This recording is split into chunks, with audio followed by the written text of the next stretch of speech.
Good afternoon and happy Mother's Day. Thank you for joining us today for our conversation on parenting during the Trump administration. So I think as most of you know, and if we could please mute who is not muted. Okay, great. As I think most of you know, my name is Sue Derichko. I'm one of the founders of the Lady Liberty League, and I am joined today with another co-founder and our wonderful moderator, Tom Early. And Laura Hudak is out enjoying her Mother's Day, and so she is with us in spirit. We're just going to go ahead and get started today. We wanted to talk through and leave an open forum for everybody. Again, just quick rules. Leave your microphones on mute so that it doesn't disrupt the people who are speaking. And if you have questions or comments, please put them in the chat and we will address them as they come up. So thanks again, everyone, for joining. And I am going to pass it over to Tom Early, who took the time to put together an extremely thoughtful PowerPoint. So thank you, Tom. Hey, no problem. I wanted to put together a PowerPoint to help lead the discussion today. I'm going to try and share it. Hopefully it works out perfectly. Um, I hope that I'm sharing the right screen. Can everyone see it? And then I'm going to put it into a cool slideshow. Does it look like a slideshow presentation to everyone? It is fantastic. Hey, Perfect. all right. So thanks everyone for joining. Today is a Mother's Day forum. We put together some talking points for why it's important to talk about in this group and under this administration, what it means as like a parent or a caregiver, right? Or a grandparent, a guardian, anyone who cares about a family. This is relevant, I think, to us and society. The changes that are being made are deeply impactful to literally everyone. We're all part of some version of a family. So we wanted to hit some talking points and get some feedback from all of you in the chat or just maybe unmute yourselves and chime in. I'm anxious to hear what you have to say and how to help us guide future discussions as well, because what we're hearing helps know where we need to go. So we kind of set up as parenting under the Trump administration and navigating the policy changes. I've got a few key points, some sources, and what to do to stay informed and take action. We're going to start with Project 2025. There are some really big policy changes that are in Project 2025 that they are specifically looking to help shape what a family looks like in the United States and how it is supported from a government structure. Some of the key aim of Project 2025 is to reduce the size of government and that collective and how we support one another. And I think a big part of how our government functions is we all pay into a collective to lift all of each other up. So we have a lot of programs in place that help level the playing field, and it's not a pay to play system or your worth or your ability to raise a family isn't tied specifically to a job that you're able to maintain because that's the only way you can get healthcare or the only way you can support yourself. So one of the big key changes here is restructuring those federal agencies, and it consolidates power in more of the executive branch, and you see it more in the number of executive orders that are signed. And there's a lot of authority that's being given or has been given by Congress to make those executive actions possible and reshaping all of those large federal agencies.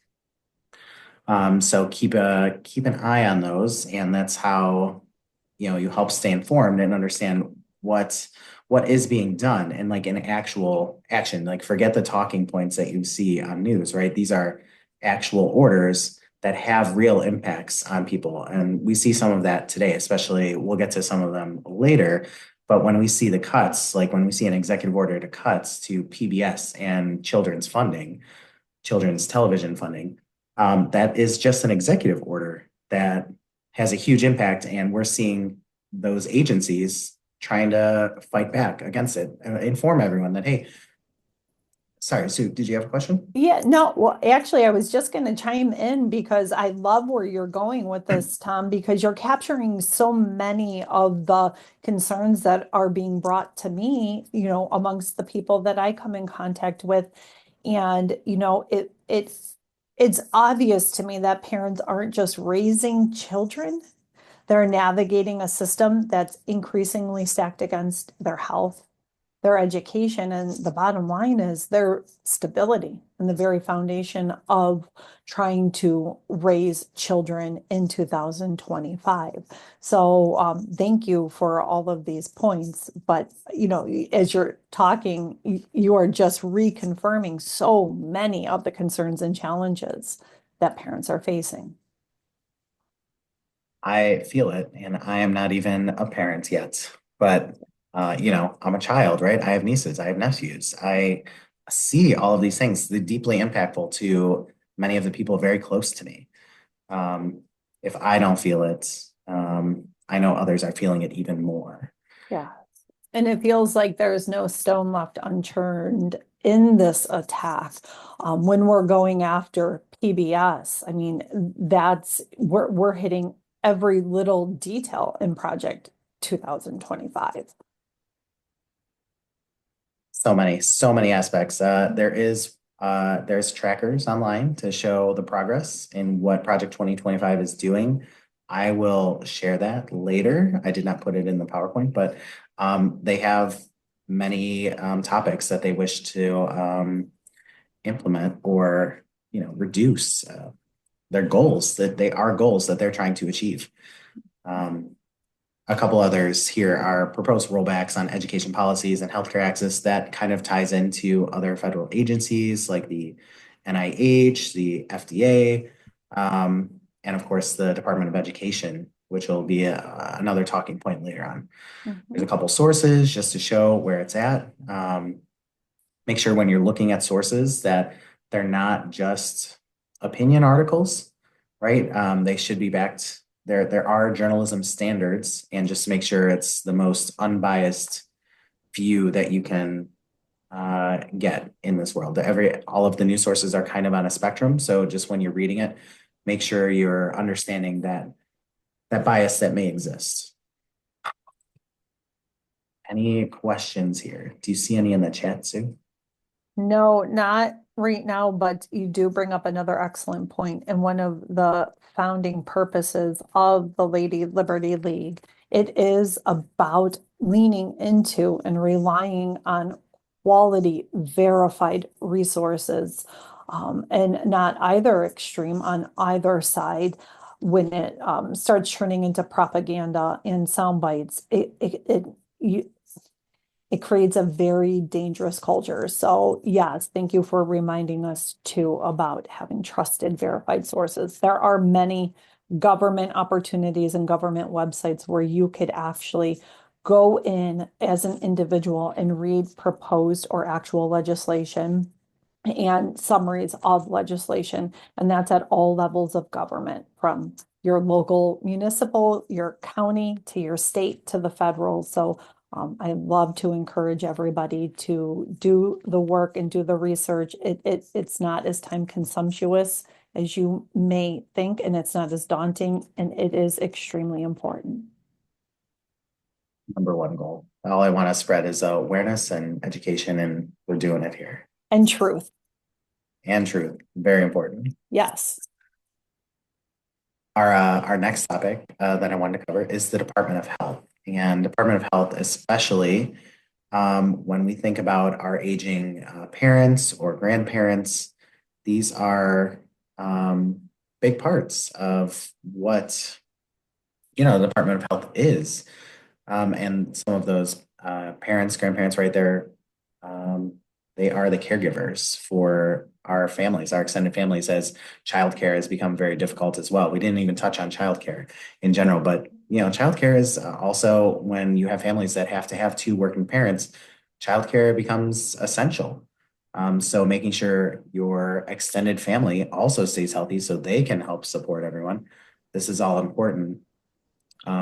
These are things that this administration is modifying that have like huge impacts to us. And particularly on Mother's Day, it's super important to keep in mind, especially the sandwich generation, the folks who are either parents of young children or grandparents helping to raise their grandchildren, but then also responsible for their parents and their increasing healthcare needs and needs for placement.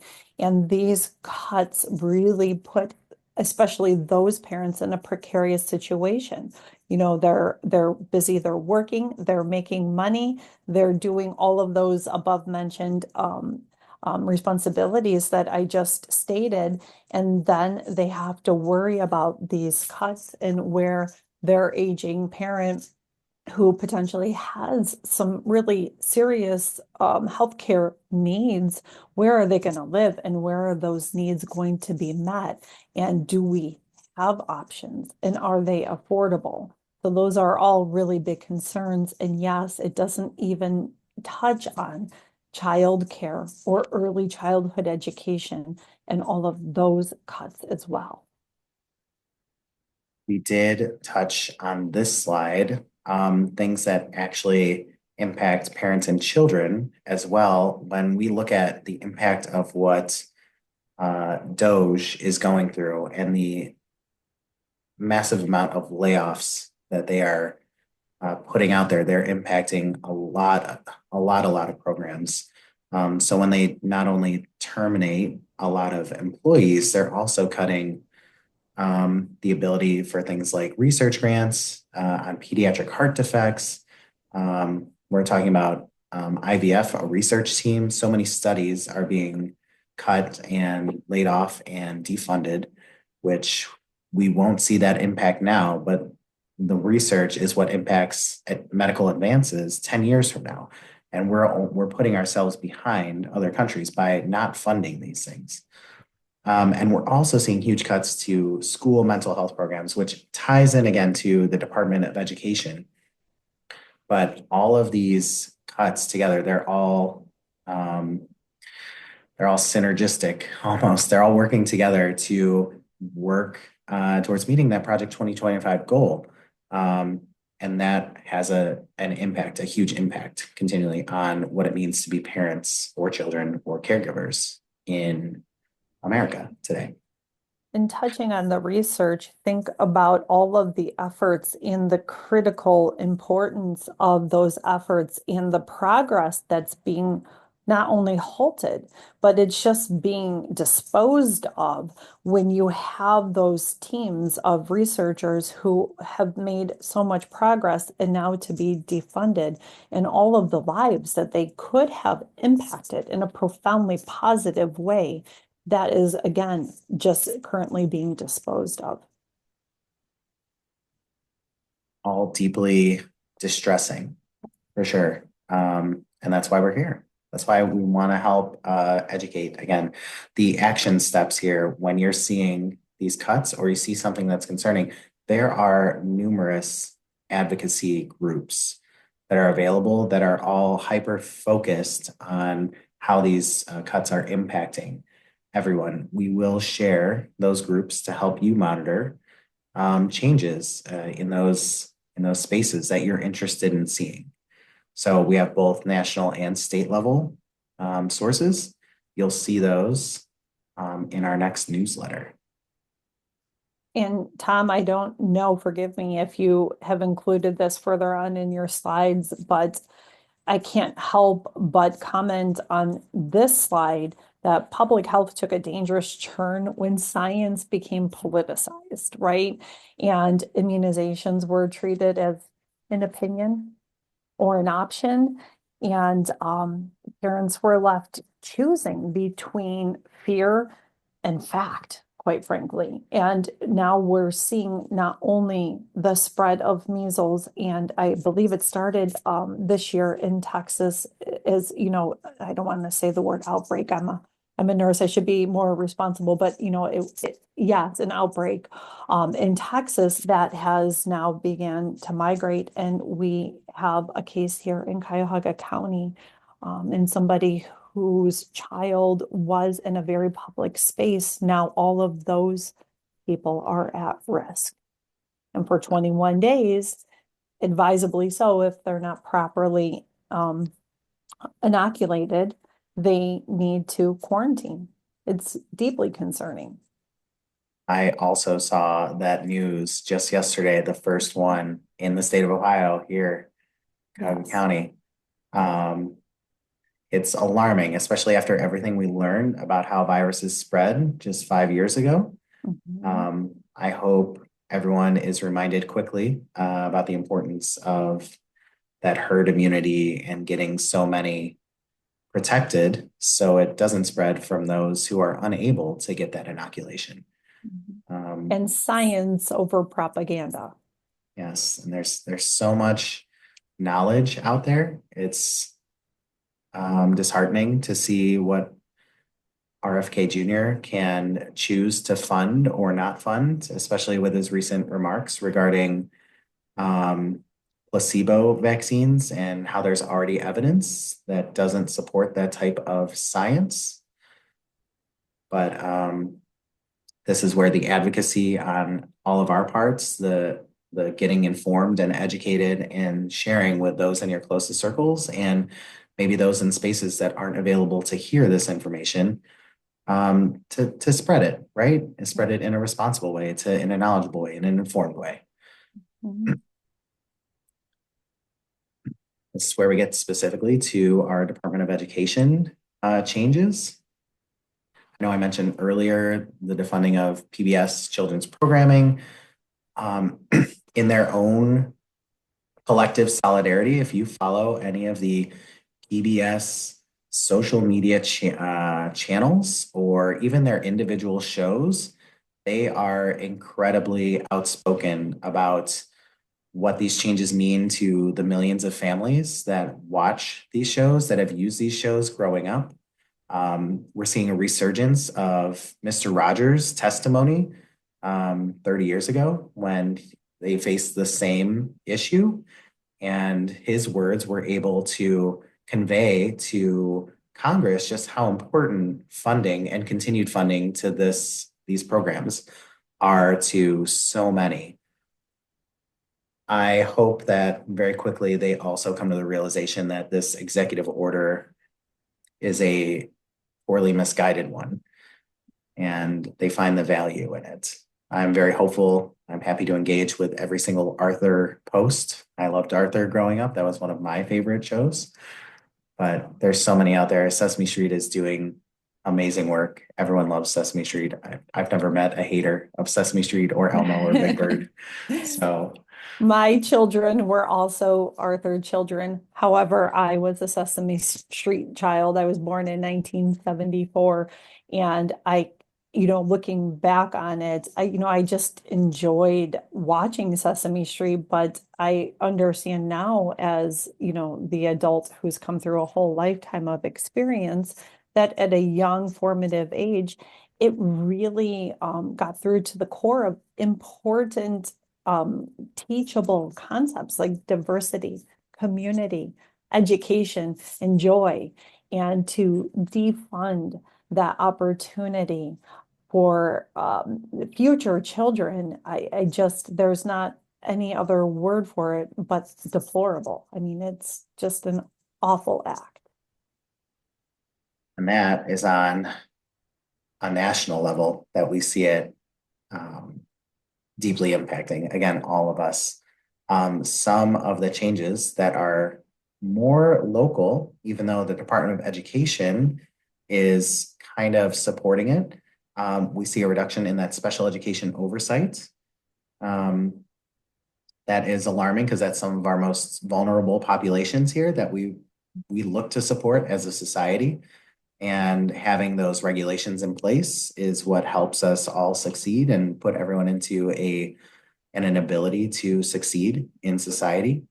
And of course, in Ohio, in particular, we continue to see that expansion of school voucher programs. We saw it under the first administration with Betsy DeVos in her own advocacy for what it meant to reduce public schools in general. But under Secretary McMahon, we see that continued advocacy. And then, of course, at our state level, our own expansion of what school vouchers are, which really rob from our own public school system. It's tough because parents want to provide the best education for their children, and yet cannot also afford to continue paying more taxes to support their local schools. So we see this little spiral happening of all of our public schools failing. The things to do to stay informed again is really like there's so many education advocacy organizations that can tell you all the facts and details about why it's so important to fund your local schools. But some of the most impactful things we can do is getting involved with your local school boards, staying involved with your school programming. So there's so little, it's not visibility, it's there, right? It's just engagement. You need to attend your school board meetings. They're all open to the public. There are state laws that require it to be open to the public, whether it's virtually or in person. You can ask questions, you can advocate, and of course, vote. You can even, if you're feeling so inclined, run for your local school board. You can be the advocate for these kids, for the schools, and do what's right for them. And to build on that, just for a brief second, you touched on some excellent points at the federal level from Betsy DeVos now to, my goodness, I can't even believe that I'm still saying this out loud, to someone like Linda McMahon heading up as the Secretary of Education, and the, very transparent dismantling of public education. But also in Ohio, Senate Bill 1, which I think you're going to get into a little bit more. It's not just an attack on education, and it's not just doing it through the expansion of vouchers for private schools and charter schools.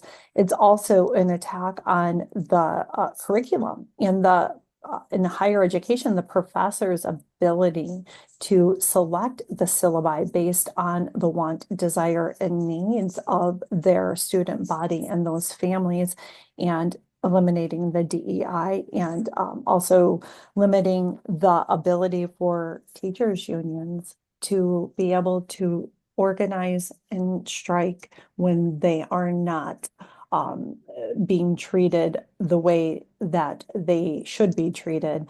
That is just so unconstitutional.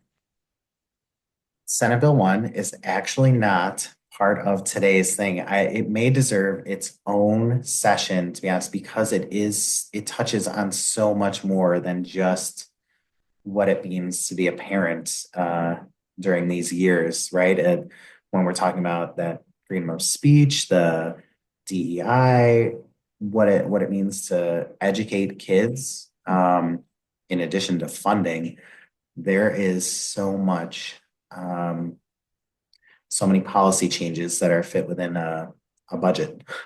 Yes. I think it'd be worthwhile for a future session. It's due to be signed by the end of June. So we have a couple months. There are also already petitions going around to repeal multiple parts of Senate Bill 1. So there's so many advocacy groups ready to take action and find them. They are out at every one of these rallies, the hands-off rallies, the resist groups as well. Yes. Well, and Tom, you and we had the privilege or opportunity of joining a rally yesterday in our beautiful Tremont neighborhood in Cleveland, and we were able to sign that petition. But I also want to put in a plug. If anyone on the call or watching the call after is interested in circulating a petition, please reach out to us. I can get a petition to you. We need to collect at least 250,000 signatures. And so there are a lot of people who are participating in this effort, but we certainly could use more.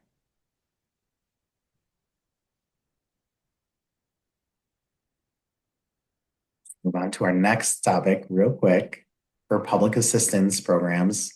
Um, these are some of our things that help families succeed, right? Because we have a society that requires two parents to work, because so many in our country are surviving on families making less than 60,000 a year, I believe is the statistic, right? So some of these programs that we have when it comes to rental assistance, utility bills, public health funding, those are all being reduced in the name of government efficiency and saving and reducing our budget. Um, it's it's alarming in many ways. Um, I don't think I can advocate enough for how much these programs help um, be the equalizer in society. They help lift us all out of poverty. And recognizing that these cuts are essential towards having the time to raise and be present for your family, for kids, for parents, for grandparents, that all of that support system that needs those necessities. You need a roof over your head, you need food, water, um, electricity, right, to function. Mhm. When we're cutting these programs, it becomes more difficult. It's this little death by a thousand cuts. We're taking away all these little things that help make us all healthier. And so when we recognize that these are being cut or reduced or changed in the requirements, it's uh, it's worthwhile to note and share with And everyone. and personally, I can attest to that. When I was a young single mom, like I shared with you yesterday, Tom, at 20 years old, if I did not have the opportunity to tap into Healthy Start for my son at the time for healthcare, he would not have healthcare because on my very low income night shift job, I could not afford to take any more cuts out of my pay. Now, I used it as a bridge and it was a short-term bridge, but I'm forever and to this day grateful that that was available to my family so that my son could receive the health care that he needed, especially during his young formative years. So yeah, it's deeply important. And it feeds into a whole community health conversation too. So much. Sorry about that. I've had family members also utilize programs like WIC and SNAP that help them through like very important times to feed themselves, to feed their families. I cannot imagine how much tougher it would be. We're seeing the Cleveland Food Bank recently let everyone know how um, supplies were just stopped coming to their facility. And that supply impacted literally thousands of families. And the food bank's ability to feed people that depend on this food. And they're not even one of the government programs. That is just a third party interested in making sure everyone gets fed. But the policy changes that the Trump administration makes impacts those as well. Like not even just the programs. These changes are impacting many, many people. Um, when you see these, it's important, again, to stay informed, share, and recognize that what is going on is a result of these policies. It's not because maybe sometimes the narrative is people are lazy or people aren't working, right? There are so many circumstances that don't allow someone to make sure everyone is adequately fed in that base need in their home.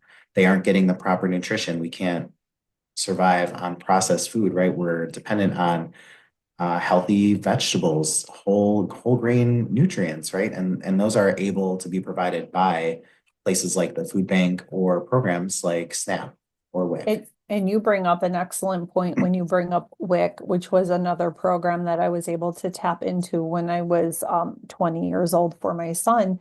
Women, infants, and children is a program in which you are able to get some of the essential nutrition for your child when you so desperately are making hard choices between, say, food and rent. And to have formula at the infant stage and to have healthy options insofar as nutritious food like milk and peanut butter and eggs and cheese as they grow through their toddler years. It's vastly important for their growth and development.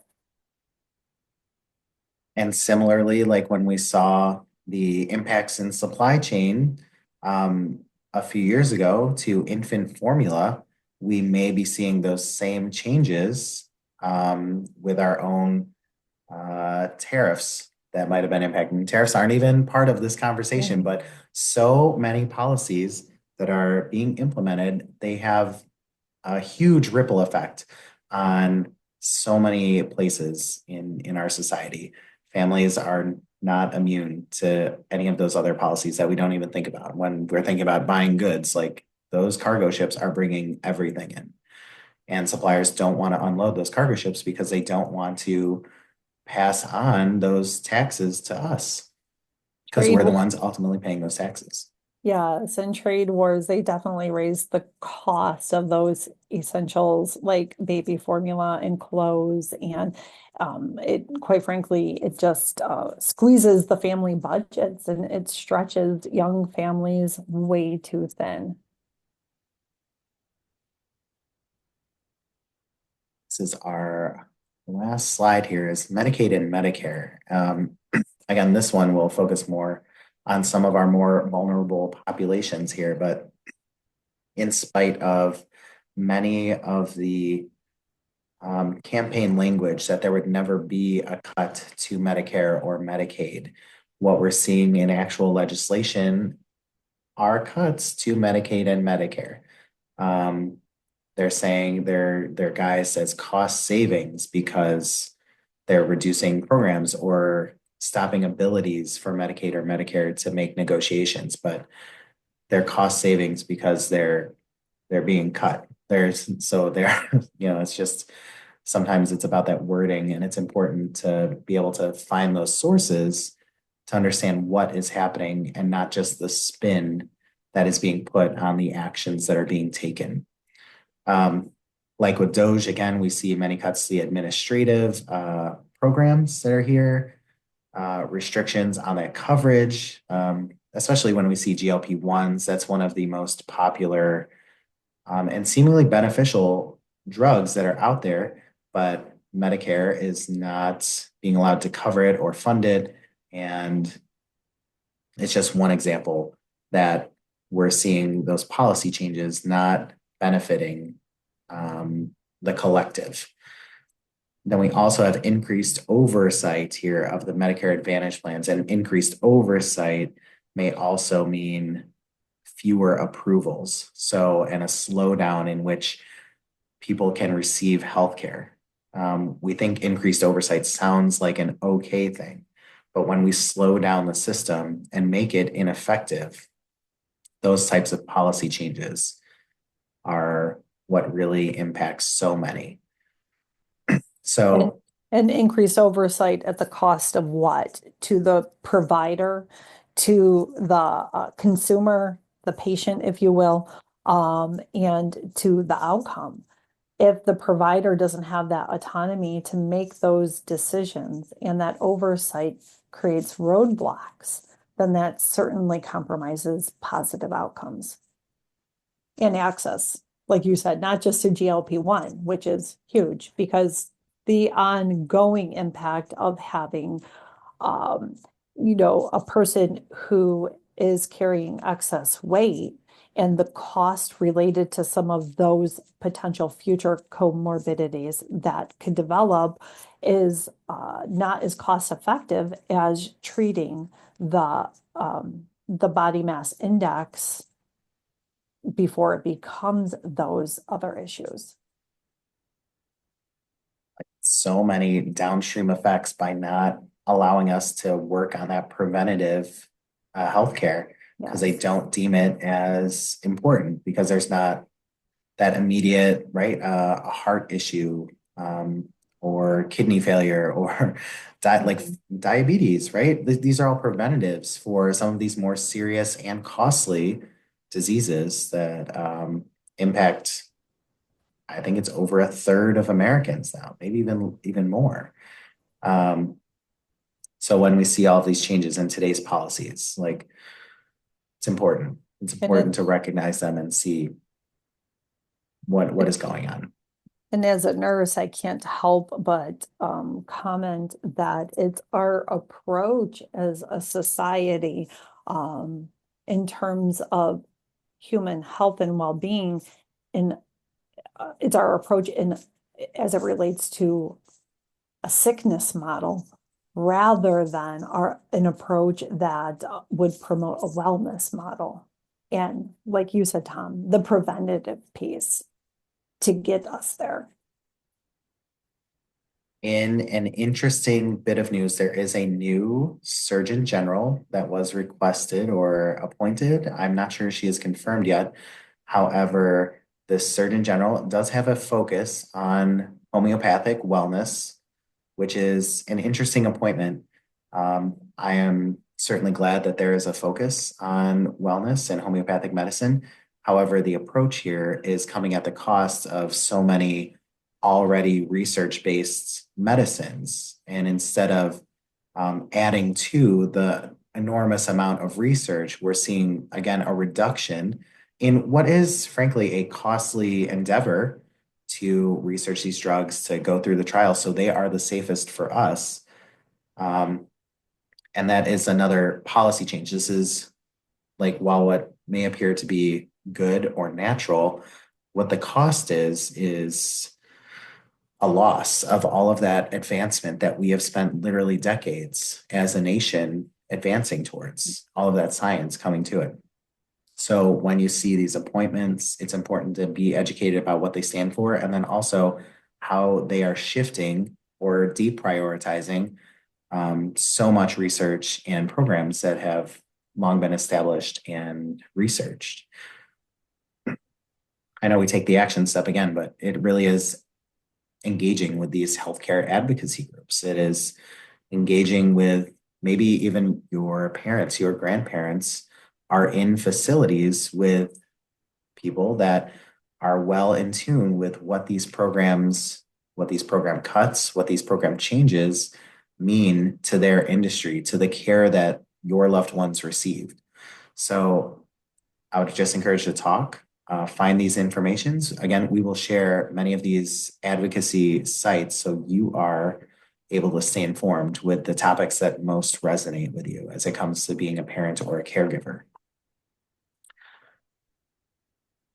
Those are kind of our main topics here, and just wanted to recap here some of trusted news sources. I always like to throw in Reuters and Associated Press. They are some of the most policy neutral websites that are out there, or journalists. They love to give you the facts of just what it is.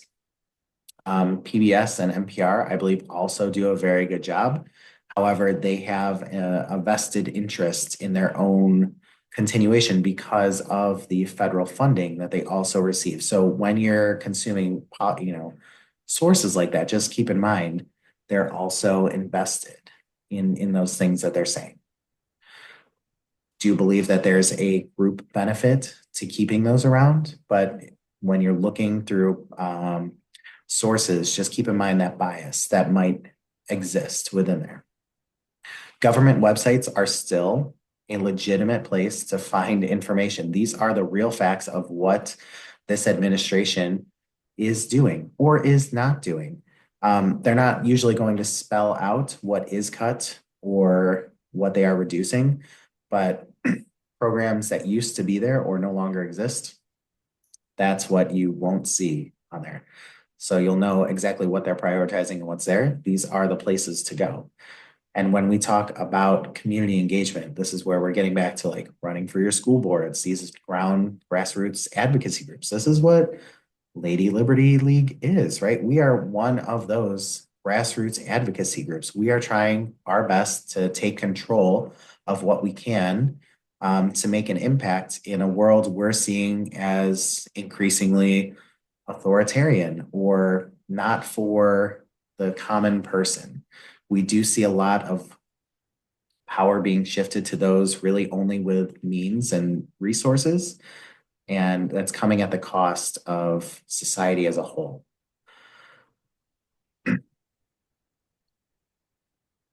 That is the end of our Mother's Day forum. Do we have any questions or comments that anybody would like to share? I think there was something. I was gonna say, since today we're role reversal and you're presenting and I'm I think defaulting to moderator, there was a very intricate and well thought out question from Jake in the chat, and it revolved around education. And Jake's comment attached to his question was that the educational system, from what he could see, has been failing and needed a restructure.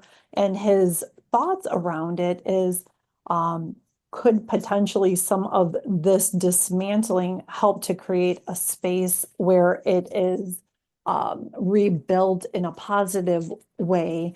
And I read the question, and I appreciate the question. And my comment to it would be that, and of course, Tom chime in after, but my comment would be that this has been an ongoing attack on public education. So what Jake recognized as failing, yes, I can understand that, because insidiously there have been forces and big money forces at work within the states, certainly in Ohio, that have been diverting those dollars and pushing our state legislators into an unconstitutional form of how we fund our public schools.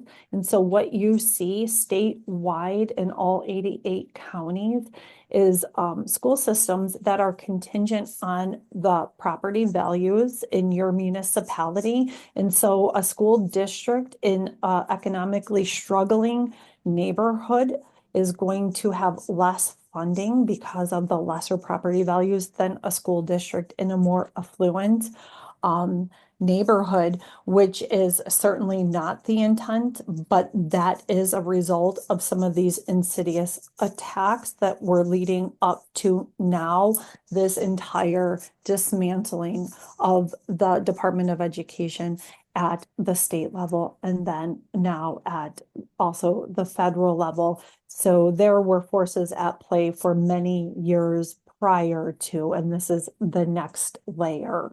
And Tom, I don't know if you want to add anything in.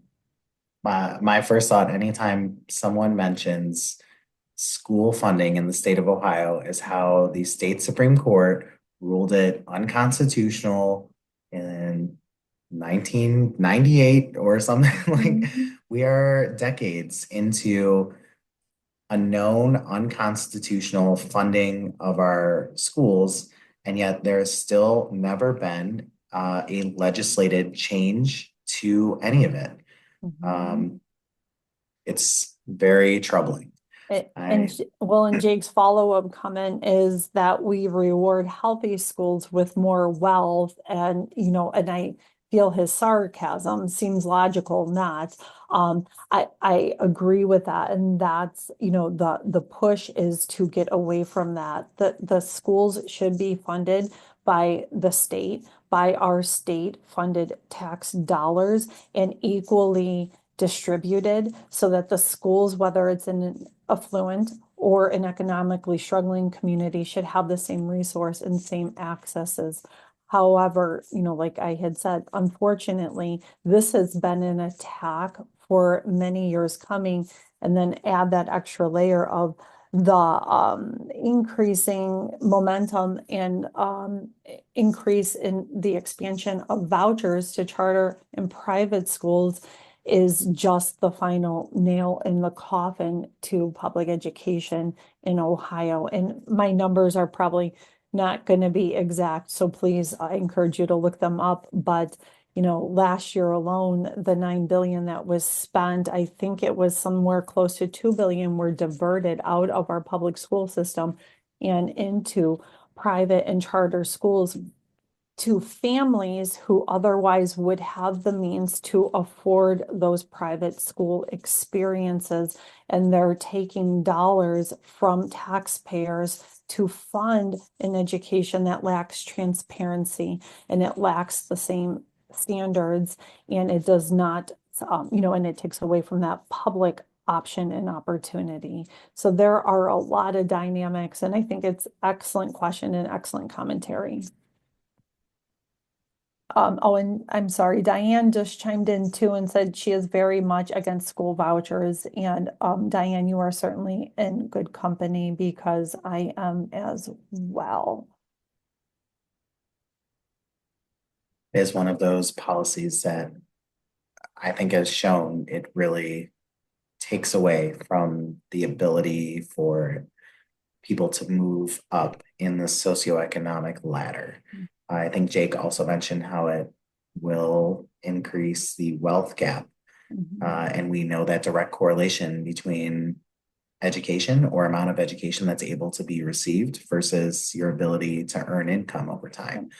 And earning income means, of course, buying property, saving, all of those factors that help decrease the wealth gap or set future generations up for success. And having capital and property within a family creates what so many are talking about and focusing on today, that generational wealth opportunity that so many are deprived of. If you don't have home ownership or land ownership or business ownership, the legacy financially that you can pass to your future generations is just not as sustainable as it should be in a country where we promote an American dream, right? An opportunity and resource, which is quickly dying. And, I do want to go back to the vouchers for a second. And again, I would have to check my facts because this wasn't a conversation on vouchers specifically. However, what started as once upon a time an opportunity for people who have a lesser advantage because of their personal family economics and opportunity to be able to participate in a private school opportunity now has become something like over 100% of federal poverty income guidelines. And that again captures all of those folks who otherwise would pay out of their family budget for those private opportunities. And we're funding it as taxpayers now. I don't think you could have said it any better. Yeah. I feel it. I think we're all in agreement at the impact of what vouchers are doing to our public school system. Do we have anything else or any other comments in general about today's presentation or even what may lead to future discussions?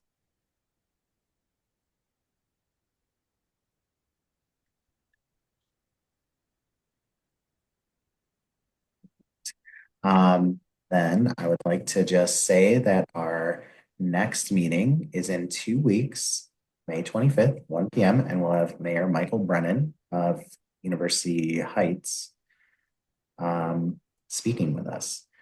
I would be pleased to see all of you there. We're very excited that he's joined us and very grateful for his time.